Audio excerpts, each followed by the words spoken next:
Good morning, my brother. My name is Vinny. I'm an alcoholic and addict. Sam, alcoholic addict. My man. And this is our podcast. It's called Tenacious Recovery. We are a traveling podcast, and we're here in Sewell, New Jersey again, but we'll be traveling all over. Today, we're going to learn a little bit more about Sam, his journey through recovery, his part of it anyway, because it's a long story. His journey through addiction, recovery, everything, fatherhood, you name it. But we are Tenacious Recovery because you have to be tenacious if you want to stay in recovery. You got to put a lot of effort out. So, Sam, how are you today, brother? I'm good, man. Thank you for giving me this opportunity. It's funny. I've talked about myself a million times due to the nature of a 12-step program. Mm-hmm. That's like what it gives you the opportunity to do. Like you stand up in front of a group of people, you tell your story, you talk about your experience, hopefully give some strength and hope to the next guy. And it never really gets easier. I mean, I personally have ADHD like every other millennial out there, and I jump around a little bit. And I do when I talk about this. So I hope it's easy to follow along. I'm sure it will be. It's all about the message. 100%. Just celebrated 8 years sober, May 20th. I wish I could say that was my first sobriety date. It was not. Hopefully it's my last. Absolutely. But I am a millennial. You know, I was born in 1991. I grew up I grew up in Northwest Philadelphia, uptown, you know, Germantown, Mount Airy, Chestnut Hill, moved around a ton in the mid 90s and early 2000s. So I am a product of, you know, type A opiate epidemic user. Like the target, I mean, I wish I felt comfortable saying this, but I grew up with about 8 really close friends, and only 3 of us are still alive today. I believe it. The epidemic takes almost 300 people a day. Yeah. I am a product of divorce. Not like most would say. I mean, I grew up with my parents divorced. My parents got divorced when I was very, very young. But I'll say that my mom got remarried very, very quickly. And because I am a firm believer that I was born with this disease, that very much created a wrench in my family dynamic at a very early time. Sure. I mean, as long as I can remember. As long as I can remember, I felt like an outcast within my own home, like from the time that I was 5 years old, because my mother married my father in the late 80s when cocaine was all the rage. They were fairly young. They had me, decided when they actually became adults that they weren't meant to be together. And I always felt like a product of that failed relationship in my mother's new family. Gotcha. Which, to be completely frank, isn't the case. If I think about it now, my stepfather loved me. He showed it in, he's very stern, aggressive, well-mannered, but like, you know, hard man. But I always grew up feeling like I didn't share the same last name as them. And I kind of just did my own thing all the time. I mean, you know, this is a different time, but we actually see that a lot with, you know, single parent families or parents that break up. It's not always easy on a 5-year-old, 10-year-old, 15-year-old. So what do? They cope. And we may not have the coping skills that other people have. So what do we do to cope with it? We drink, we do drugs, we do a lot of different stuff. It's crazy because divorce is like so common, and I think, like I said before, I was born with this disease. So I was prone from the get-go to lie, cheat, steal. But most importantly, I was full of fear, and I was very self-centered. Those are what I always would call the 2 symptoms of my disease that manifest itself the most in my life, even today at 8 years when I'm not on top of my program. So I grew up in the early 90s. Very weird dynamic in my house. I have a half sister within my family. You know, she is an Ivy League school graduate and professional athlete. So we were viewed very differently. It only kind of further created this identity crisis I had, that I wasn't really like a part of that. Hmm. But I very much, I don't know how else to say this, but I very much just befriended the streets. Like, I was very much in the community with kids my age running around. I mean, this is a different time. Sure. Even in the early 2000s, like, we would run around Mount Airy in Germantown with no shoes on and come home. We didn't even have I didn't have a cell phone until I was 13 years old. And I would just come home when I came home. And if I was lucky enough, there was dinner for me to eat. And if I missed it, I could have some cereal. But that created an outlet for me to, again, be this very individual entity within my house. Like you felt alone almost. I felt alone. I just felt like I was on my own ship. You know what I mean? Mm-hmm. I felt like I was on my own boat, and they were a ship moving in a different direction. Gotcha. And I could see them all the time, but Mm-hmm. I was like, I want to be over here, away from you guys. I don't want anything to do with you. So what did you do to cope with that? When did it all start? How old were you? To be honest, I felt that way as long as I can remember. I mean, when did you start dealing with it, with your addiction? So I will say, I took my first drink when I was 6. I was down the shore and I saw what I thought was a glass of water on a table. It was hot. I mean, it's the shore in the summertime, the Jersey Shore. It's 90 degrees outside, humid as ever. And I ran in, saw a glass of water on a table, drank it. It was vodka. I threw the whole thing back. I instantly vomited everywhere. Wow. And here's the funny thing. I liked that. I liked it so much so that I did it again. I went to find more of this disgusting water that made me vomit because it made me feel dizzy and get outside of myself. Right. I didn't realize that. I didn't think about that until, I started trying to get sober, which was when I was a teenager. But I started smoking cigarettes and marijuana when I was 12 years old, which was unfortunately pretty common in my area. Kids my age were all doing that. I was always allowed to smoke cigarettes because everyone else in my house smoked cigarettes, which is different. That's why everyone always wanted to come to my house, because I was allowed to smoke cigarettes, which made it very easy to mask the smell of marijuana. So it became extraordinarily easy for me. I smoked weed all day, every day from the time I was 13, 12-ish on, right? And on the weekends, I was a weekend warrior and I drank. And this was 7th and 8th grade. Not many parameters. I could go and come as I pleased. I was running around the neighborhood all the time, all over the city, really. I mean, we would take the bus, down to South Philly.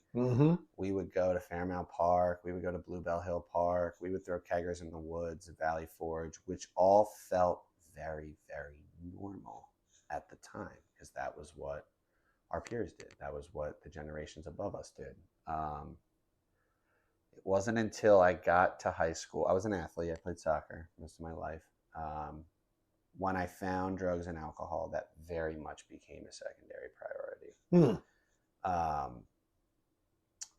But around the time I was in ninth grade, 8th and 9th grade, I was introduced to Percocets. It was always like Perc 5s. We would go out to the park, we would smoke weed, and we would either eat Xanax or eat Perc 5s. And that was very much like a Saturday, Sunday activity. They were super cheap back then too. So like, $5, $10 lasted a really long way. Not anymore. No, not anymore. They're not even real anymore. Right. What you're buying now is laced with fentanyl. But what's funny is I'll never forget that one summer, the summer of 8th and 9th grade. I had a part-time job working construction, which looking back on it now, it was like a favorite of my mom's friend who owned the company. It was just like somebody's bitch, to be honest with you. Like, I just like swept a couple of floors, and he like paid me decent too. But I had access to buy Percocets much more regularly. So as opposed to being that Saturday, Sunday, weekend thing, it was like an everyday thing or an every other day thing. And what you end up building is a tolerance to it. And around this time was when my generation, or me and my peers, were introduced to Perc 30s, obviously, which early on was way too strong, but eventually, like anything else, became much easier to obtain and much easier to stomach. So I'm walking into ninth grade, very, very, very addicted to opiates, and honestly benzos too at the time, and not even knowing it. And it had become, I'll never forget, I was sitting in school. I ended up getting thrown out of the school, but I was sitting in school, and all of a sudden I feel just like, I'm like, I gotta go home. I'm really sick, dude. I gotta go home. I'm really, really sick. And I walked past my buddy in the hall, and he was like, "Yo, you're right. I'm really, really sick." And he goes, "Here, take this." And I was like, "No, dude, I'm really sick." It was like a Percocet. I was like, "I'm good. Like, I'm sick." He's like, "Why do you think you're sick?" Hmm. I was like, "I don't know. Withdrawal. I probably caught something. I probably got the flu or something." He was like, "No, numbnuts." He stopped me and he made it very clear. I almost thought he was nuts. I took it. I was totally fine. Mm-hmm. And that at that moment in time, it was like, this is bad.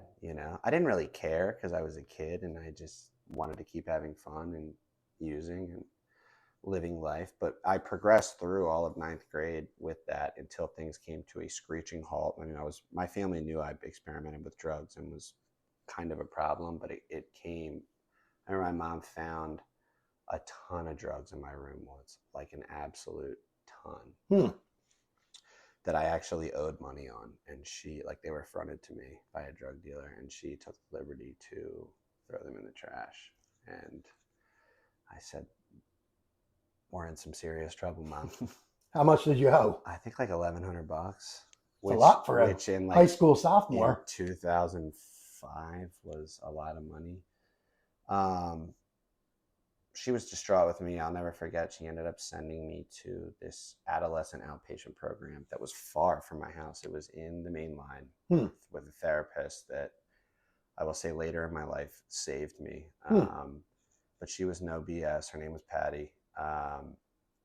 And Patty just loved beating up the kids of the main line. She had never really seen anything like me. She used to always call me the real deal because like they were all there Oh, because you their were from parents, Philly. They were and like from I was using real drugs. right, Yeah. right. And but I like kind of loved it. It's actually kind of funny. Like I was actually very prone to like love receiving the help because I also felt like for the first time ever I was with somebody that like got me, you know what I Mm-hmm. mean, and like saw me for what I was going through. But that summer, I mean, I would go to that. I never forget. I go to group twice a week. Never stopped using, Mm. but I still liked going. Right. Yeah, I liked treatment. That's pretty funny. I liked it. I would take 2 trains to get there. I liked it. They obviously didn't do any drug testing back then. I would take the R8 to 30th Street and the R5 out to Rosemont. That's like an hour and 20-minute commute 2 ways. I loved it. I would go all the time. I'd be like leaving the park with a blunt in my hand and be like, "Guys, listen, I got to go to group. I'll see you later tonight." You know what I mean? Like I loved it. It's funny now, but when you think about it, but it's really not. I mean, it's crazy. It's insane. It's absolute madness. I mean, I always say it's just kind of part of the tale of how it came to be. But she ended up sending me away to treatment. I got to go. It was the nicest treatment center I ever went to. This was 2005. At the time, finding a treatment center that would take a 15-year-old boy that your family didn't have $40,000 right. to throw at was very difficult. So I went to a renowned adolescent program in Nashville, Tennessee. And I loved it there too. I loved it. You know what it is I just love talking about myself because I'm an alcoholic. You know what I mean? I have this Napoleon complex where I think I'm very big, but I'm also very insecure and small, you know? And I loved it there. I was the only guy from the Northeast, part of the United States. Everyone else was from Nashville. You would think we would butt heads and not get along. I loved all of those Southern kids in that program. They were like brothers to me. We had a great time.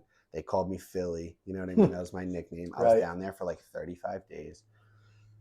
And that was like my first that was the first time the first step became relevant to me. That idea that like the powerlessness. I am powerless over this and I need help, you know, and I need to stop or my life will burn to shreds. So I came back and I walked into my sophomore year like ready to stay sober. And I kept going to that group that outpatient group in the main line, and I managed to string together probably like 10 months in my sophomore year of Good time. continuous sobriety.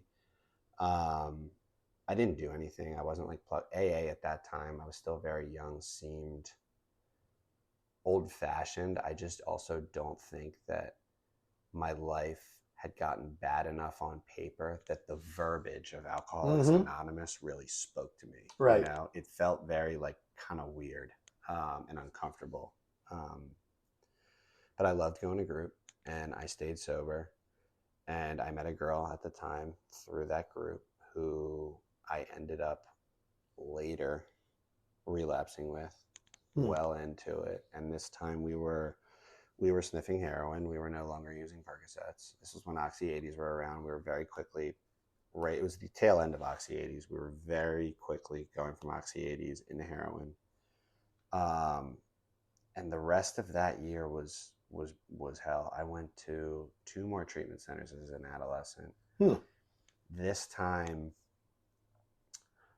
it was in New Jersey. It was like an adolescent psych ward in New Jersey that people still go to today. Not as nice as my cushy center in Nashville. And I went back there twice. I could not get it. And that continued into my senior year. She ended up passing away my senior year of high school. And I think, unfortunately, I went on to experience death, being involved in this many, many more times. But that was like the first real big one. And I dropped out of high school. I went to detox one last time as an adolescent, and I dropped out of high school and I left Philly. I went to go live with my dad in Baltimore, and I never touched an opiate again. I wish I could say I stayed sober. Right. That was very much not the case. But cue in my introduction to working in the bar and restaurant industry in Baltimore. So I moved down to Baltimore where no one knew me. I mean, you have to think it's 100 miles away from Philly. It's a Northeast city, but it's not. It felt very much like home, but very, very different. And I just started to drink. Because the lifestyle of that industry caters to alcoholism. It almost co-signs it. You can stay out till 4 a.m. on a Tuesday and people won't bat an eye at it. You can start drinking at 5 o'clock when you're behind the bar and people won't bat an eye at it. My father, who I had always had a great relationship with, but never really like a father-son relationship with, had no idea what he was getting himself into, taking me in. I'd never lived with him up until that point. Had no idea how to handle me. So he just kind of let me do my thing, which was sleep until about 3 p.m, wake up, drink, go to work at the bar, stay out all night running around the city of Baltimore. And I was there for about 2 years. And in this time, I developed a serious chemical dependency to alcohol, and I was introduced to crack cocaine, which to me took me to a new low. It was an absolutely new low. I was in and out of his house. I would find places to go at periods of time. I would get fired from a restaurant or get a job at a new restaurant. I didn't really have like a ton of friends, except for the bottle down there. About 2 years after that, I remember calling my mom, like, Mom, I got to get out of here. Can you please let me come home? She said, you can come home, but you need to stay sober. Of course, I was like, I'll do whatever you want me to do. Sure. I'll completely stay sober. She said, and I want you to go to college. I got my GED in Baltimore, which was not the most difficult thing in the world. I didn't really think of it, but she wanted me to go to community college. So I, like any good alcoholic, I said, of course, I'll do whatever you say. I packed my things, I came home, and that lasted about 9 days. I remember her saying, you need to go enroll in community college. I remember going, she wanted me to pay to go to Monco because I could take the bus up through Chestnut Hill to get out to Monco because it was like a little bit better of a community college. I remember taking the bus, getting to Monco. This is how full of fear I am as a human being. This is how it manifests. looking at the big, beautiful community college. I mean, it's so beautiful. Looking at it and being like, nah, and getting back on the bus and coming back. I'll never forget the bus depot at the top of Chestnut Hill. There was a Thai restaurant there. And I walked in as I got back and I was like, hey, you guys looking for servers? And they were like, yeah. And I was like, boom, I'll start. And I went back. She said, oh, how was school? Oh, it was great. I'm taking English and psychology. Wow. It's like anything. It was so sick just to protect the disease. It Sure. would create these narratives that I learned over time would get me so much more jammed up than you can imagine. I was out of there in 9 days. A couple of friends I grew up with had an apartment in Mount Airy.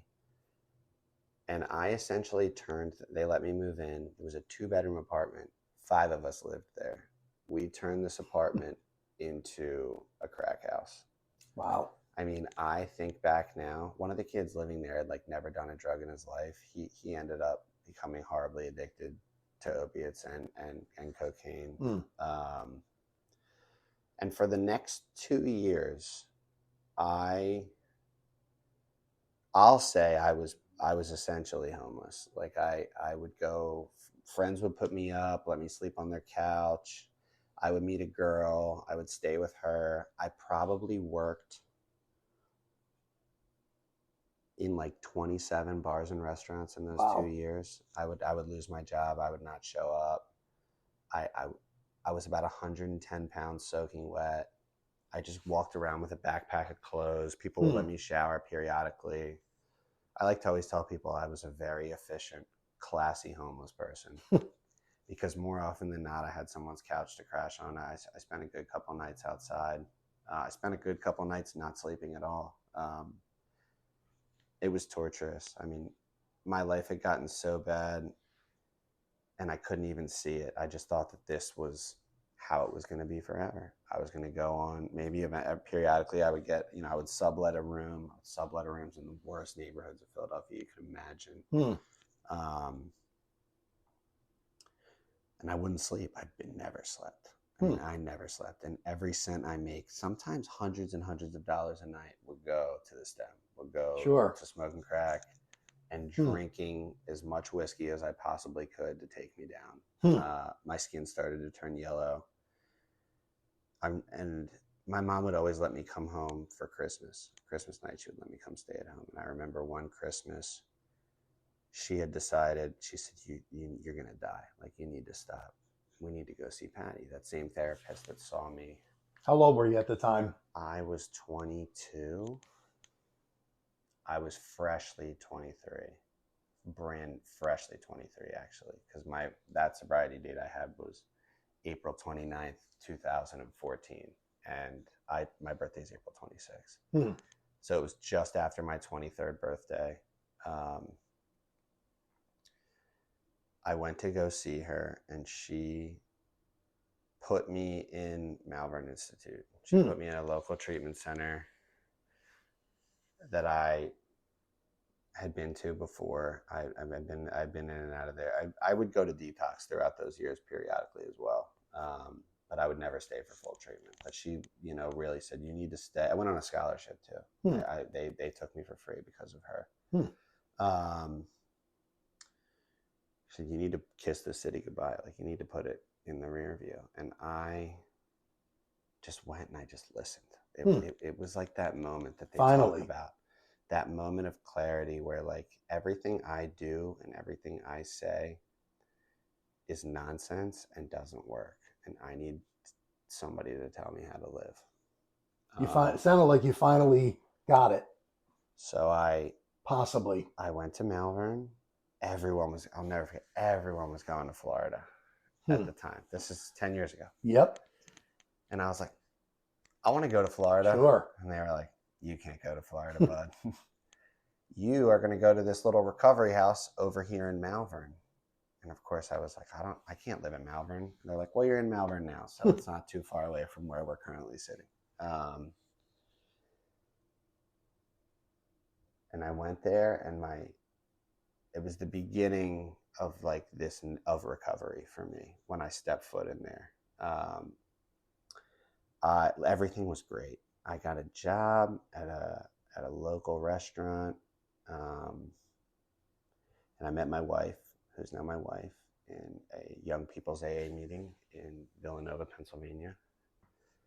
I was about 4 months sober, which is like, what I thought at the time, real sobriety, fully engaged in AA, taking commitments, not doing like real in-depth step work, but like just enough, and this girl that I met, I had about 4 months in, she said, like, I love you. I want you to come live with me and my family. They live in Gladwin, Pennsylvania.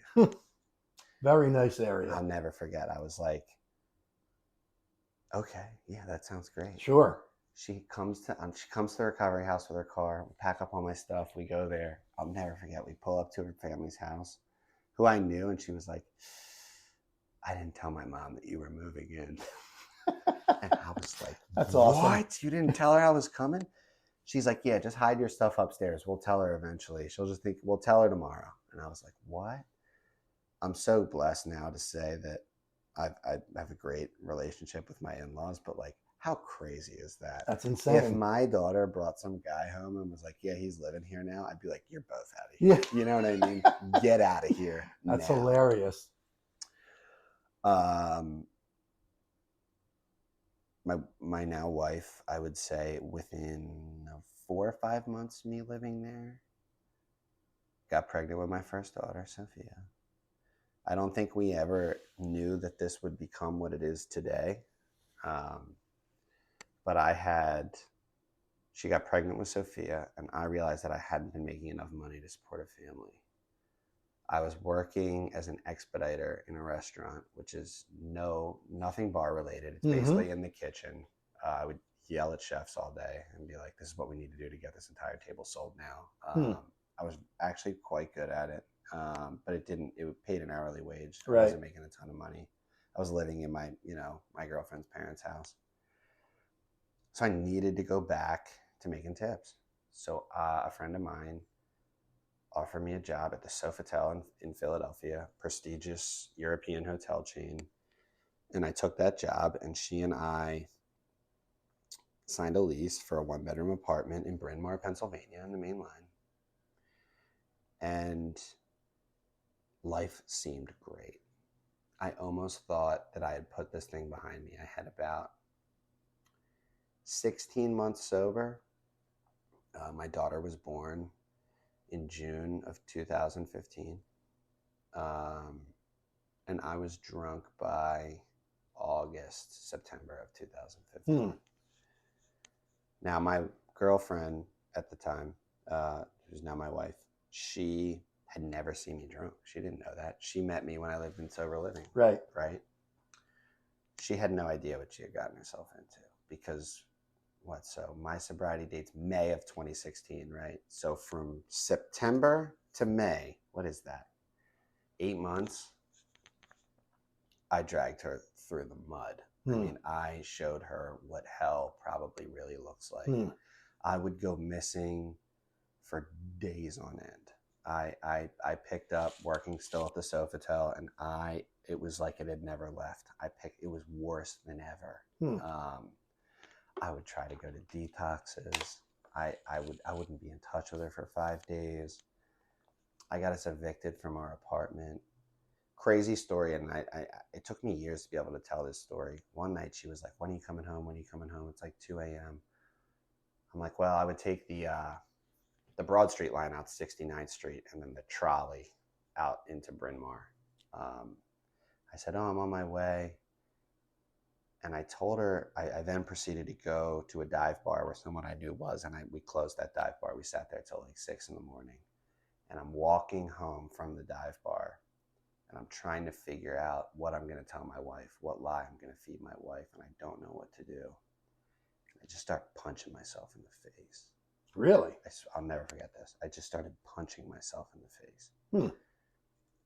And due to the copious amounts of cocaine I had been using, I didn't feel much of that. Right. So I didn't really know what I was doing. But by the time I got back, my whole face was black and blue. Like I had beaten the life out of myself. She was like, what happened? It's like, I got jumped, Oh my God. That's why I've been, that's how sick I was. Yep. And she felt so bad for me. I had to create this dynamic where she would feel sorry for me or almost feel like it was like kind of her fault. Right. Because she was home taking care of Sophia, taking care of the baby. But everything came to a head when we got evicted from the apartment. She had no idea that I hadn't been paying the rent. She thought I paid it every month. Her stepdad co-signed the apartment, so he eventually found out. Everything came. One day I went missing, and they were like, "You've been drinking. Like this is insane." She kind of tried to protect it from her family, what was going on. Sure. And I went to detox for like the millionth time. I left, and she said, "Well, if we're going to make this work, you need to quit that job." Now, my boss at the Sofitel had just left and went over to start a new restaurant at a different hotel that used to be the Four Seasons. It's now called the Logan. I took some time off. I went out on FMLA to get myself together. I went back to AA. I got a new sponsor. I went to a meeting every single day. This was like February 2016. And I eventually started a job working as a server in the breakfast restaurant at this hotel, slowly easing my way back. At this point, we were back living in her parents' house, this time with a almost 1-year-old.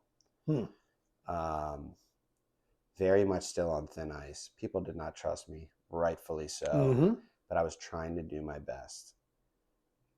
One day, they asked me if I can cover that night at the bar, and I'm doing well. Like I'm feeling good about being sober, and I knew one of the bartenders that worked there, so I said yes. I told my wife what I was doing. I had like almost 90 days sober, and she said, "Yeah, you should do that. That's good money, as long as you're not out too late."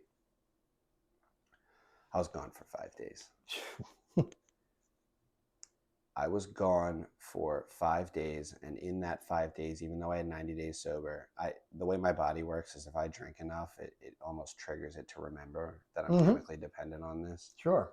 I was so sick by the end of the 5 days. I had $3,000 in my bank account. Every penny was gone. I called one of my best friends in the world. I was at a dive bar. I was at the Locust Bar in Philadelphia on 11th and Locust. I said, "I'm at the Locust Bar. Can you come and get me?" My wife had been looking for me. She was driving around with the baby in the back, just looking for me, trying to track my location on my phone. He picked me up. He took me to the parking lot of the TGI Fridays on City Ave. And she met me there, and she looked at me with my daughter in her hand and said, like, "You're never going to see us again. Like, we can't keep doing this." And he took me back to his parents' house, where I detoxed myself on the couch, and I started calling that owner of that recovery house again in Malvern. And he would just say, like, "No, you can't come here. Like, go to treatment. It's not a good fit for you." I would call him the next day. "Please, can I come?" "No, Sam, stop calling me." I would call him the next day. "Please, can I come?" Get lost.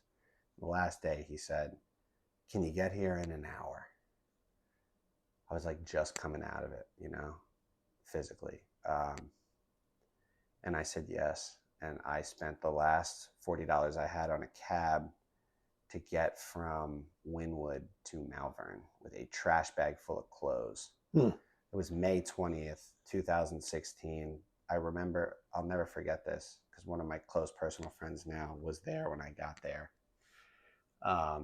He said I showed up, I was wearing a flannel shirt and a beanie in May. He said, "You showed up, you looked like Skeletor. You looked like a hipster version of Skeletor."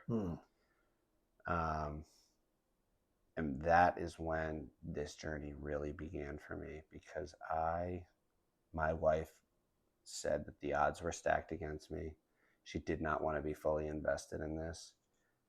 And I completely gave myself to the program of Alcoholics Anonymous at that point. That saved your life, basically. That last run when I made it there, I had 90 days sober. I was so set. One shift behind the bar ruined everything. I mean, everything. I don't even remember the logic. I think I said, "Oh, I'll just start over. I'll just drink tonight and I'll start over tomorrow." No one even has to know. You know what I mean? I lived there for a year, and the first time I lived there, life was so easy. I met this new girl. I moved into her family's house. Everything was like everything went so smoothly. This last time, everything went horribly wrong. And I honestly think that that's what God wanted for me. He wanted me to know that this wasn't easy, that the odds were very heavily stacked against me. I mean, I'll never forget the first week I was in the recovery house. There was an older guy living there. He walked into the bathroom and slit his throat with a razor blade. And he came out. Me and another guy were sitting on the couch watching TV and said, "Cut myself shaving." Oh my God. Oh, it was traumatic as ever. We literally leaned him back on the couch, covered his neck with paper towels, called 911. Cops came in a second.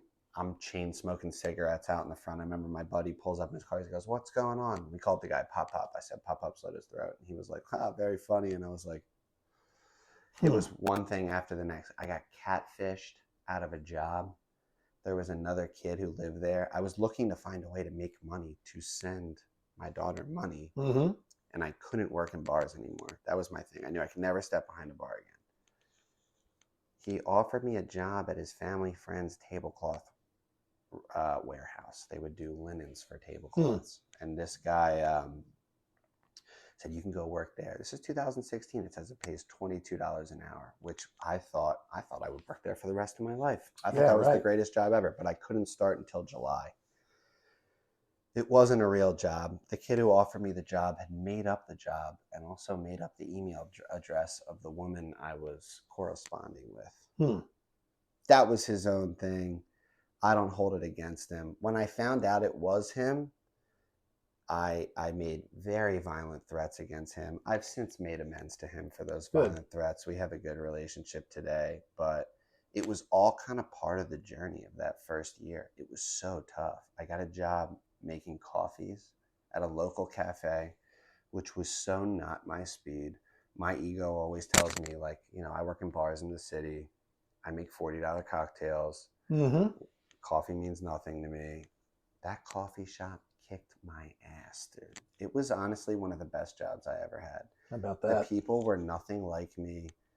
Um, I loved it. I loved being there. And now I love coffee because of it. My sponsor, I literally flew through the 12 steps. I mean, I literally was so invested in getting this. I remember when I did my first fearless and thorough 4-step with him, I learned things about myself and the way I function that I had never realized were there. I think I always knew they were there, but I had never really said them out loud. Um, Eventually, I moved out of that recovery house and I came home. My girlfriend and I at the time decided to get back together. She was very, very happy with the way things had transpired. I ended up getting a job at a new startup company, a new healthcare company, which is the very same company I work for today. Um, and since then, I have built what I would deem to be life beyond my wildest dreams. I had no idea. We have 2 more daughters now. We're married. We own our home. We have 2 cats. We get to decide what we want to have for dinner every night. We we lay in bed and we talk about what we want to do with our future, what we want for our girls. We check each other like crazy.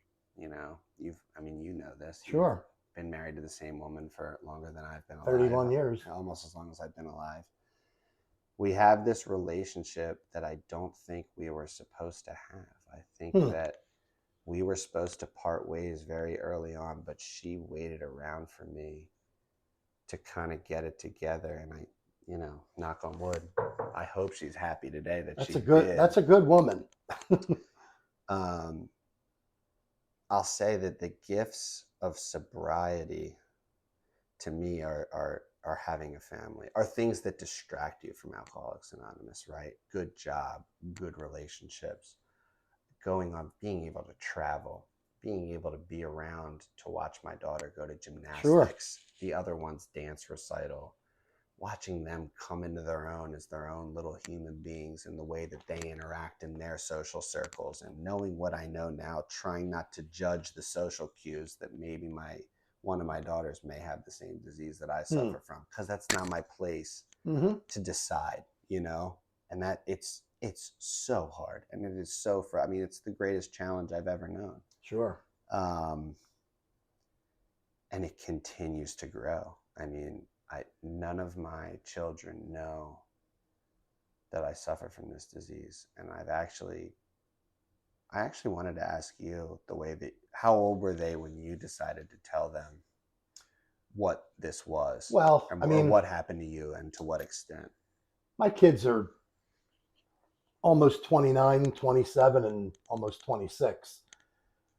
So they just always knew that I didn't drink. Yeah. Daddy doesn't drink. Why?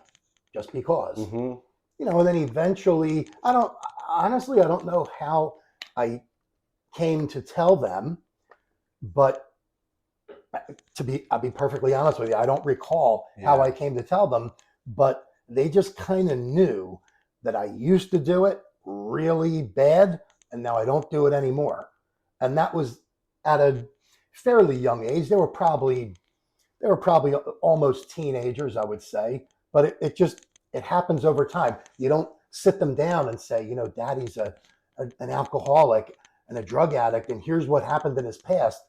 Nah, it happens. It just kind of happens. I always thought one day my oldest would come home and say, today we learned about drugs, and I would be like, oh yeah. Well, they know you work in the industry. They will know. They will know that you work in the industry. They know now that they never see you with a drink in your hand, beer or anything like that. And if they don't, they will know that, everybody else is drinking beer. Daddy's not. Well, we always say Daddy doesn't drink grown-up drinks because he's allergic. And that's the extent of it. And that's fine for now. That. Yeah. That's fine. Eventually, they may ask you questions. My kids never really, they just knew I didn't do it, and I've been working in this business since before they were alive. So I guess they just kind of assumed. And now they fully know it's not a secret, not that it ever was, but it's not something that you sit down your 5 and 6 and 9-year-old. I just always wonder, is there going to come a point in time where my daughter is in high school and she's like, yeah, one of my friends is way out of control. And I'm like, by the way, I should let you know, you're genetically predisposed to the disease of addiction because I suffer from it. I didn't touch on this before. My father's mother died from the disease of alcoholism before I was born, in the late 80s. A lot of people don't believe in the whole genetics portion of addiction. Yeah. There's a couple of different, schools of thought. Yeah. It's genetic or it's caused by something. Right. Not genes, but caused by something. With you, we could look all the way back to your parents' divorce. For sure. That made you feel alone. Here's one family, here's your mom's new family, and here's Sam out on that little boat going the other way like you described it. Yeah. It could be something that you could actually point back to and say, had my parents stayed together, and I would never blame your parents. No, because that's not the way this is. I don't think it. But if you don't believe in genetics, then your daughters are fine. As long as they have the proper upbringing and shown the proper amount of love. If you're going to neglect your kids, that's when they'll find that other family out on the street. Yeah. And that's, I'm just giving you the argument to genetics. I always thought that the disease was genetic. Just because we see it. I mean, I see all the time. Yeah, my grandfather was an alcoholic and now I'm like this. And maybe that's just by chance. So what happened to him? You would have to actually do almost like a genealogy. Yeah. To go back in time, because sometimes you think it's genetics when really you, your dad, your granddad, your great-granddad, something might have happened to your great-granddad. Right. To cause him to drink, to cope with life back in, let's say, the 1800s. Like your there was a similar great-granddad, whatever. Yeah. A catalyst that spilled over to your grandfather. That's interesting. And now he doesn't know how to be a parent to his kids. What did he do? He coped by drinking, which spilled over to which obviously, I don't know if it skipped your dad or not or whatever, but you could trace it all the way back 3 generations. And that might be where you think it's genetics, but really something happened. It's an issue that happened that your, say, great-great-grandfather couldn't deal with. Just like you and the divorce of your parents, you couldn't deal with it. Why? Because people like us, we lack coping skills. Yeah. So what do? We go out and cope with it by drinking, by doing drugs. That doesn't mean it's genetics. That means it's cause. There's a catalyst. And again, I'm just creating the argument for the other side because most people do think it's genetics. Yeah, I mean, I don't think that my parents' divorce was a catalyst for my alcoholism. I don't believe that. Okay, and it might not have been. Where I sit, I think that there is a void inside of me that has always existed there, and it was always bound to exist there. You know how they always say, you're born a cucumber, and then once you become a pickle, you can't go back to being a cucumber. Right. I always say, I was born a pickle, brother. Right. Yeah. I came out pickled. Like, I was prone to the defects of character that I truly believe define my alcoholism. Sure. Through and through from the get-go. Like, they were always relevant in my life. Again, my emotional memory only goes back so far, right? We can't really think about the state of mind or state of emotional wellness we were in those early stages. Sure. But I do remember this overwhelming feeling of being very alone. And that's as much as I can pinpoint it. I do think the argument, though, is solid that there is a catalyst or a traumatic event. I mean, you're telling us your catalyst, that instigates, which is that hole or that feeling of being alone, right, which is a catalyst. But that might not be genetic. But couldn't that just be the disease, just always being there? Could be. Because we could make the argument for that and for several other things. 100%. And again, I think the large portion of the population believes it's genetics, and that's fine. It's a valid argument. Yeah. But there's another argument of this, being a catalyst or going all the way back to something that happened, something traumatic. It sounds like a very trauma-informed. It could be. Yeah. It could be something with your mental health. It could be depression. It could be anxiety that you just didn't know you had growing up and you had from birth. So what do? You try to feel better. What do you do to feel better? You drink, you do drugs, things like that. It's so interesting you say that because there is a friend of ours that I speak with regularly that actually likes to classify, he likes to separate alcoholism from drug addiction and say that they're a little bit different because alcoholism is something that you're born with, but because, the nature of the opioid epidemic, there are a lot of people that lived regular, sustainable, non-alcoholic lives. And due to a knee injury or a car accident, they became horribly addicted to opioids, right? Tolerance. But ever since then, they're also pickled. You know what I mean? They're pickles now. Because of a car accident, they, through the everything, they can't drink alcohol ever again because it will bring them back to the opioids, right? But it didn't start until the car accident, right? But it's a catalyst. There's not a genetic issue 100%, there. It's a catalyst. 100%. So I think it's just the argument for making for this disease, this illness. And it is an illness because we suffer from it. We can't go back to it. It's not like we could learn how to do it again. That's so interesting. And it is, to me, I try not to define things overly. Right? I'm sitting in the situation I'm in. The more I try to understand it is the more I try to control it. And that's the less in touch with God that I am on any given day. I just like to take things as they are, try to make the best of them, and realize I'm not calling the shots here because my best thinking gets me institutionalized. It's called stinking thinking. That's correct, sir. And it's nice to remind. I love waking up every day. I'd be lying if I said I pray every day. But I will say that I talk to God more days than I don't, Most of the time it's just saying thank you. And I usually like to thank him when I'm the most frustrated because my problems today are so much better than they were 10 years ago. You better believe it. You know, I'll be getting in an argument with my wife because the two of us can't decide on the same dinner. Dinner's that's the worst problem I have on a day-to-day basis now. Well, think about Is getting dinner. married. You're going to have to plan dinner for the next 50 years. I've been planning dinner for 10. It is ridiculous. Yeah, when you and think it's about insane. it. And the argument is wild because you know what? At this point, I'm not even saying this is what I want for dinner. My question is, what do you want for dinner? But if me asking you what you want for dinner turns into an argument, what are we doing here? Exactly. Because I want to, you know. Those are good problems. Madness. Those aren't bad They're problems. They're great problems to have. Yeah. It's almost fun. Yeah, my wife does it to me all the time. Well, what do you feel like tonight? Well, I don't know. Yeah. What do you feel like? Oh, see ya. Fast forward to me eating a hot dog in my car by myself, you know? Well, at least you ain't in a tent by yourself. That's why we live on a schedule now. That was the secret. The secret was we eat tacos on Thursday nights.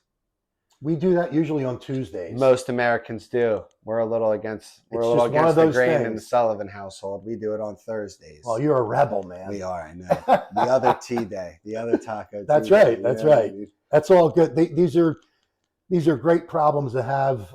You're a lucky guy, like I am. Like all of us in this program, we're lucky people. But in the same breath, I could say we're extremely grateful because we do wake up and thank God for another day of sobriety. And I love that my worst problem today is arguing with my wife over what we're having for dinner. Right. As opposed to me, in those days of that relapse, thinking like, how am I ever going to tell her that we're $2,400 behind on rent and just not doing it and pretending everything's okay? When today I would walk in today and be like, we can't afford this. We can't afford tacos on Thursdays anymore. You know what I mean? And she would look me right in the eyes and be like, great, let's figure it out. You know, we'll have cereal. Whatever. We'll get the best cereal, you know? Absolutely. And it's just it's this weight. It's like there's this weight that was on my shoulders that I never knew existed. And it is so gone now. And you spend your life running around, robbing Peter to pay Paul, so to speak, selling your grandmother's soul for another chance to get high if you had the opportunity. Yeah. It's the things we do to get high is just when you look back on them. I look back on it many, many years and it's how could I do that? Yeah. How could I do that? Yeah. And it's just to get from one day to the next in your addiction. It's funny. I'd be lying if I told you that I was cured, right? I haven't used drugs or alcohol since May 20th, 2016. But the defects come up. I've told her lies. I've told my wife lies before to get out of things because I was full of fear. Because whatever I wanted in that moment, I thought wasn't going to happen, that I went out of my way to lie. Whether it's something as dumb as like buying a motorcycle, which I haven't done, but like I would if I could. And if I did, I'd probably lie about it. And guess what? That's a really stupid thing to lie about because it's pretty large. It's a good size. I just came home with one day, and that's not right either. No, for sure. Impulsiveness but I did, at its finest, and I was right? completely sober 100%. when I did it. But I don't feel great about it. But I mean, I'm a motorcycle guy, and I've had them my whole life, and my wife understands. That's out of everything. I mean, that's something that I really, really, really enjoy doing. Of course. In fact, on a nice day, she'll say, "Why don't you take your bike out?" Oh yeah, why not? Great She idea. knows how much I love it. Well, what's kind of nice is that's luckily a pretty normal human reaction or function. Like I would say a lot of humans are prone to just bring a bike home, But for me, when I do that, when that day comes that I bring the motorcycle home, I may lie about it. Hopefully not.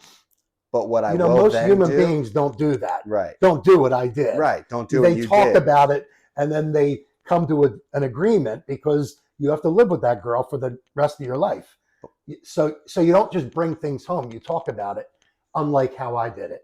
But isn't it incredible to be like, Vinny, that's impulsiveness. You need to watch yourself, Like you can identify these Oh things yeah. as they manifest themselves in your life today and Mm-hmm. take corrective measure. And that is like the beauty of long-term recovery, in my opinion, is at the end of the day, more often than not, I'm just going to check myself. I'm going to check myself and hold myself accountable for everything that I do. And the next day when I wake up, I'm going to make amends for that in some capacity and do my best to not do it again. That's what it's all about. It just makes for such a refreshingly cleaner life. Absolutely. Less pressure. And what's funny is, I mean, again, at this point, I've lived almost a third of my life sober, right? Mm-hmm. Sure. Yeah, a little less, but the life that I've built in the last 8 years, it's almost like somebody else's life. Sure. It feels totally different. It wasn't the life that I was supposed to live. Because you couldn't imagine it at the time. I thought that I would be bartending at like Oscar's Tavern on Sansom Street by now. Like I would be in like a real dive and I'd be working the day shift and I would probably have maybe diabetes and I would live alone, maybe with in some weird setup, but I would have no friends left and probably very few teeth. And that was the best case scenario, you know? That was the best case scenario. Maybe if I was lucky, I could have gotten like a good labor job or something like that. If I was lucky, not this. Right. I dropped out of high school. I was never going to get any of this. I was never going to have beautiful children that love me, that I'm so invested in. I was only ever invested in myself. Anything's possible through sobriety, and you've proven that. I think I've proven it. 100%. Most people that go through this program and obtain sobriety and hold sobriety, they realize how good life is, and they get things that are completely unexpected, like a good life. I'm just so blessed, and sometimes I forget how lucky I am to have been given not a second, not a third, but like a 30-second chance. Sure. Right? Because that was the opportunity where things just clicked for me. You know? That's why it's never too late to try again and never give up. You know what I mean? That's why when I talk to people that are in it for the umpteenth time, I'm always like, you need to just go back and keep doing what you were doing before. And they're like, but it doesn't work. I'm like, it does. It does if you believe that it does. You have to let it in. You have to fully invest in it. You have to surrender. You have to remember that you can't call the shots anymore. The program's been around a long time, 90 years. Amazing to watch it happen in someone else's life. I mean, it's almost feels better to watch it happen to somebody else in front of your eyes because you don't really notice it happening to you when it's happening. Sure. You can only do that through reflection, but when I see it happen to somebody else, I can almost cry just talking about it. It's a miracle. It's a blessing. And that's why I stay doing what I do, because that's what motivates me. And on that note, I believe we're going to draw this to a conclusion. Sam, I appreciate you telling part of your story to the crowd. We appreciate you together. We appreciate you guys listening in to our podcast, Tenacious Recovery. You have to be tenacious about your recovery if you want to keep recovery. Thank you for letting me tell my story, brother. I really appreciate it. We'll be telling a whole lot more about each other throughout the course of our podcast. And we hope that you listen in, because if we can help somebody, then this podcast is well worth it. But for Sam, I'm Vinny. I'm an alcoholic and a drug addict. Brothers and sisters of sobriety, thank you. We'll talk to you on the next one.